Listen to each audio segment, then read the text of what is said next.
चूंकि तुम लोग सब इतने दूर दूर से, अब कहाँ मेहसाना और कहाँ कानपुर, तो दूर हो गया ना आश्रम से।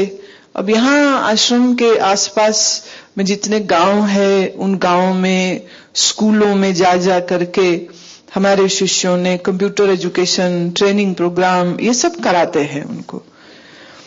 और अगर सब कुछ सही रहा तो हम तो ऐसा भी सोचते हैं कि यहीं आश्रम के आसपास कहीं जमीन लेकर हम एक रेजिडेंशियल ट्रेनिंग कॉलेज कुछ बनवा दें, जहां आप जैसी बेटियां जो दूर हैं वो यहां आकर के रहें, और चाहे वो सीए हो, बीसीए हो, चाहे वो कंप्यूटर का प्रोग्राम हो, तो वो सब कुछ 2 साल 3 साल के लिए उनका यहाँ पर। ये बात जो मैं बोल रही हूँ बहुत बड़ी बात है, ये छोटी बात नहीं है।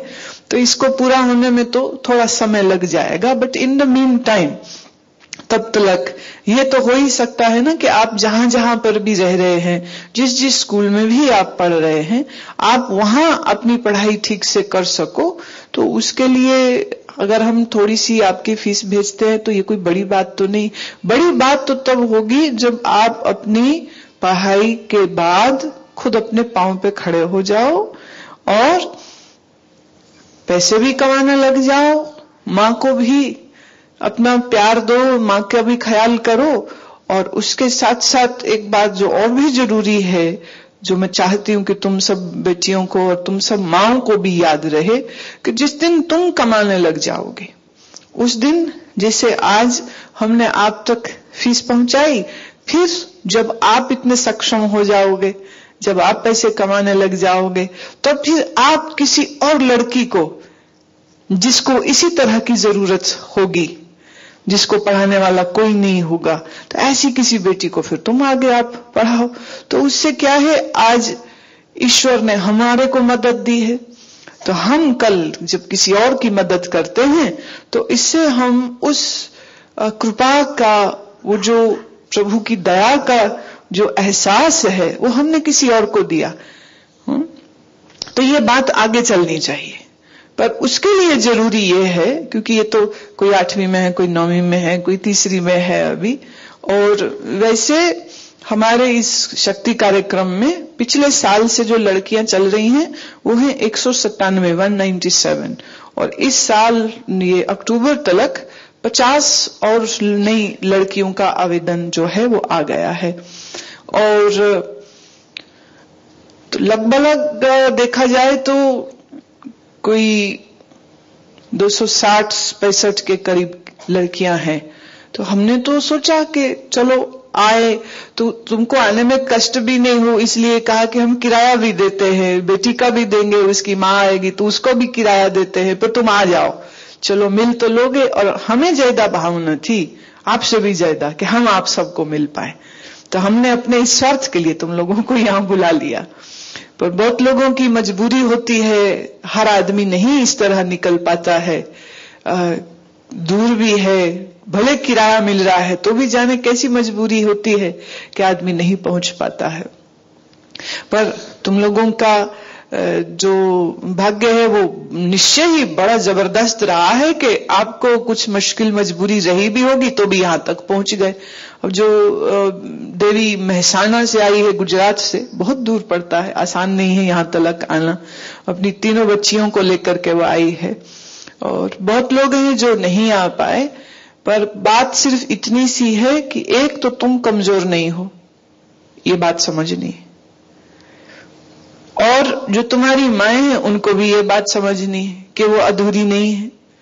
जैसे अभी एक बेटी बोल रही थी, तुमने कहा कि तुम नर्स बनना चाह रहे हो, तो मेरे लिए तो बड़ा आसान है, तू है भी ऐसे नजदीक में जहां से तुम्हारे लिए मेरे को इंतजाम कराना मुश्किल नहीं होगा। एक दफे तेरी 12वीं पूरी हो जाए तो लुधियाना के गुरु तेग बहादुर नर्सिंग कॉलेज में तुम्हारा एडमिशन हो जाएगा, क्योंकि वहां पर पहले से ही 40 बेटियों को हम शिक्षा के लिए पैसा भेजते हैं।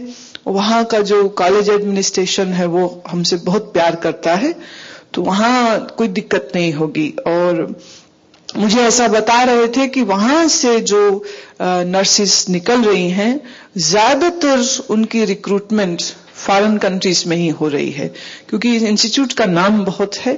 तो इंग्लैंड है, अमेरिका है, तो तेरी नर्सिंग का तो कोई दिक्कत है ही नहीं, वो तो बहुत आसानी से हो जाएगा। हालांकि बाकी जो सब चीजें हैं उसको करने कराने में थोड़ा जो पॉसिबिलिटी है मेरे आसपास चूंकि ज्यादा है, तो इसलिए उसका तो हो जाएगा, तो निश्चिंत रहना। और बाकी तुम सब टेंशन वेंशन क्या होती है तुम्हारी उम्र में? टेंशन का क्या मतलब? गाओ, खेलो, हाँ, अच्छे से पढ़ाई करो। अभी बाद में कुछ हमारे जो शिष्य हैं तुम लोगों के साथ बैठेंगे, जैसे जो 9वीं 10वीं वाली बेटियां हैं, तो उनको आगे कैसे कैसे क्या क्या चुनाव हो सकते हैं कैरियर वाइज, वो थोड़ी सी कंसल्टेंसी उनको मिल जाएगी। थोड़ा पता होना चाहिए ना, आपको डिसाइड पहले से करना चाहिए कि मुझे क्या करना है। ये बोलना कि मुझे पता ही नहीं मैंने क्या करना है, ऐसा तो ठीक नहीं है। मालूम होना चाहिए कि मुझे क्या करना, एकदम क्लियर होना चाहिए। जैसे मणिकर्णिका मनुबाई जो बाद में झांसी की रानी हुई, उसको 9 साल 8 साल की उम्र से ही एक क्लियर था कि अंग्रेजों को भगाना और गुलामी में नहीं रहना। तो वो उतनी ही छोटी उम्र से अंग्रेजों से लोहा ले लेती थी, डरती नहीं थी, घबराती नहीं थी, पूरी वीरता के साथ, पूरी योजनाओं के साथ, जहां कहीं अन्याय देखती थी उठ के खड़ी हो जाती थी। उसने तो कभी नहीं कहा ना कि मुझे नहीं पता मुझे क्या करना चाहिए, या मैं जाकर के अपने पिताजी से पूछ के आती हूं कि मुझे ऐसे समय में क्या करना चाहिए। तो एकदम पता हो, क्लियर होना चाहिए, और उसके अनुसार जब आप अपने जीवन को जियोगे तो सबके लिए बहुत अच्छा रहता है। खास करके चूंकि जो मां आपको पाल रही हैं, या जैसे ये 2 बच्चे हैं जिनकी दादी उनको पाल रही है, तो उनके लिए तो बालपन थोड़ा जल्दी खत्म हो जाता है। तुम्हें जरूरत से ज्यादा जल्दी बड़ा होना पड़ता है। एक और ऐसे ही परिवार है पानीपत में, दादी है, उनकी बेटा और उनकी बेटी दोनों की मृत्यु हो गई। एक ही बेटा है और एक ही बहू, दोनों की मृत्यु। अब दोनों आगे जो छोटे छोटे बच्चे हैं, पोता पोती उसके, एक शायद 10-11 साल का है लड़की और 8-9 साल का लड़का है। अब दादी की आयु देखो ना, तो उसको ज्यादा ही तनाव हो जाता है कि वो कब तक कर पाएगी, बच्चे छोटे हैं, खुद की उम्र बड़ी है। तो ऐसी समस्याओं के समय पर हम अधिक तो नहीं कुछ कर सकते, तो उनकी पढ़ाई का ही खर्च दे सकते हैं, पर वो तो बिल्कुल छोटा सा हिस्सा है। तो वो बच्चों को जब मैं देखती हूं तो लगता है कि इन्हें कितनी जल्दी बड़ा होना पड़ेगा, कितनी जल्दी, उम्र से ज्यादा जल्दी। जिनके घर में पिता है, जिनके घर में धन है, मैं जब ऐसे बच्चों को देखती हूं तो लगता है उन्हें जरा भी कदर नहीं है कि उनके पास क्या कुछ है। जिनके पास नहीं है, कभी उनको पूछ के देखो वो कितना अभाव सहते हैं, कितनी तकलीफ महसूस करते हैं। लेकिन एक बात तय है, अगर हम ईश्वर को अपना मां, ईश्वर को अपना पिता जाने, तो हम कभी अकेले नहीं, हम कभी कमजोर नहीं। और अगर हमारा मार्गदर्शन सही हो और हम ठीक तरह से अपनी पढ़ाई करें और एकदम क्लियर हो कि 10वीं के बाद मुझे ये करना है और उसकी तैयारी के लिए मुझे ये करना है और फिर ये करना है, तो क्या है, आपका पूरा मार्ग तय हो गया। तो अब निश्चिंत होकर के बस मेहनत ही तो फिर करनी है, और जो मेहनत करते हैं उन सबको बहुत अच्छे फल मिलते हैं।